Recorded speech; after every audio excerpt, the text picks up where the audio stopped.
Sebuah kota merupakan tempat tinggal dari ribuan bahkan jutaan penduduk, sebagai pusat dari pemerintahan, perdagangan, ekonomi, dan pusat peradaban. Dari masa ke masa, tentunya kota mengalami banyak perubahan dan perkembangan, mulai dari sarana prasarana, akses transportasi, hingga pusat perbelanjaan dan hiburan. Pemerintah dan perencana bekerja sama untuk melakukan hal tersebut. Akan tetapi, dalam prosesnya seringkali terdapat kendala seperti modal yang kurang, alokasi yang tidak merata, kurangnya bahan, dan lainnya. Sehingga banyak dari masyarakat dan pemilik modal yang memberikan ide-ide dan berinovasi dari keterbatasan yang dimiliki. Hal ini dapat disebut dengan tactical urbanism. Berasal dari dua kata, yaitu taktik dan juga urbanisme. Tactical urbanism merupakan suatu bentuk pembangunan kota yang dipekerjakan oleh pelaku yang bervariatif, yang berfokus pada skala kecil, modal kecil, dan bersifat sementara. Tactical urbanism ini berhubungan dengan segala hal yang menyangkut aksi, yang juga disebut do-it-yourself urbanism, planning by doing, urban acupuncture, dan lainnya. Pendekatan ini berhubungan dengan kota, organisasi, maupun masyarakat yang menggunakan intervensi terukur untuk mengkatalis perubahan jangka panjang. Berikut merupakan 5 karakteristik tactical urbanism. 1. Disengaja, pendekatan yang bertahap yang memicu perubahan. 2. Menawarkan solusi lokal untuk tantangan perencanaan lokal. 3. Komitmen jangka pendek dan ekspektasi yang realistis. 4. Resiko rendah dan hasil yang maksimal. 5. Pengembangan sosial kapital masyarakat dengan pembangunan kapasitas organisasi antara lembaga publik swasta, nirlaba, dan konstituen mereka. Lalu, bagaimana dengan penerapan tactical urbanism ini? Berikut merupakan beberapa contohnya.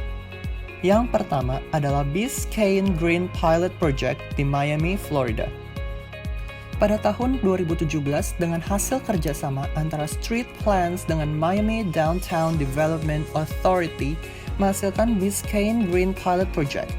2 median tempat parkir telah bertransformasi menjadi ruang publik.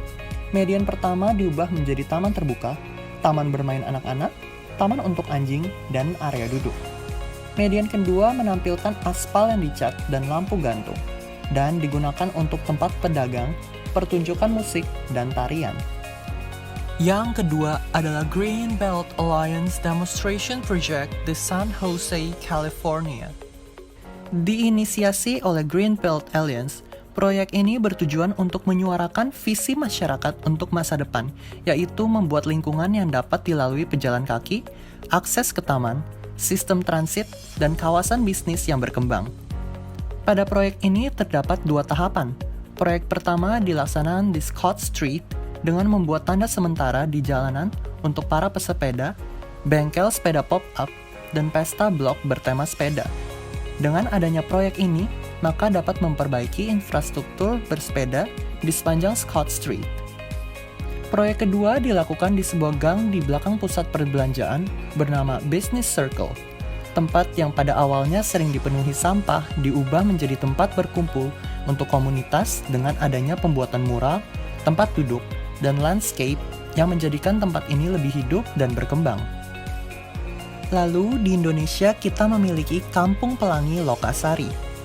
Awalnya proyek ini bermula dari rencana perbaikan Pasar Bunga Kalisari yang diinisiasi pemerintah kota. Perbaikan ini memiliki visi untuk menjadikan destinasi pariwisata baru dengan renovasi berskala besar. Akan tetapi, setelah proyek selesai, keindahan pasar ini sangatlah kontras dengan perkampungan di belakangnya. Akhirnya muncullah sebuah ide untuk merenovasi kampung ini. Namun, proyek ini tidak dapat didukung anggaran pemerintah, dikarenakan tidak semua masyarakat sana tergolong miskin. Akhirnya, pendanaan dikumpulkan dari sumbangan, bantuan perusahaan, hingga uang pribadi. Kampung ini menjadi berwarna-warni, dan foto yang diunggah di sosial media menjadi ramai diperbincangkan. Bahkan hingga diliput oleh media asing seperti The Independent, Mirror, hingga BuzzFeed, dan Bored Panda.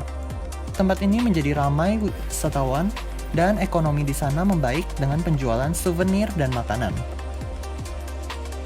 Di Jakarta pun terdapat sebuah praktik tactical urbanism di Jalan Darul Ma'arif, Cipete Selatan dengan slogan Jalan Jakarta. Perencanaan ini mencakup peningkatan kualitas jalur pejalan kaki MRT, zona selamat sekolah, gang ramah pejalan kaki, serta pembagian ruang jalan. Dengan mural bertemakan transportasi publik, pejalan kaki, dan pesepeda, ruang jalan Darul Ma'arif menjadi menarik dan diharapkan dapat mengajak lebih banyak orang untuk berjalan kaki. Kesimpulannya, untuk melakukan sebuah perubahan terhadap kota, dapat menggunakan praktik tactical urbanism ini. Menggunakan perencanaan proyek temporer yang berskala kecil dan dapat melibatkan warga dalam proses pembangunan kota. Selanjutnya, jika proyek ini dapat meningkatkan daya tanggap Departemen Perencanaan, tentunya memungkinkan proyek untuk berkembang secara bertahap dan menggunakan sumber daya lokal secara lebih efektif dan kreatif. Demikianlah penjelasan mengenai tactical urbanism. Sekian dan terima kasih.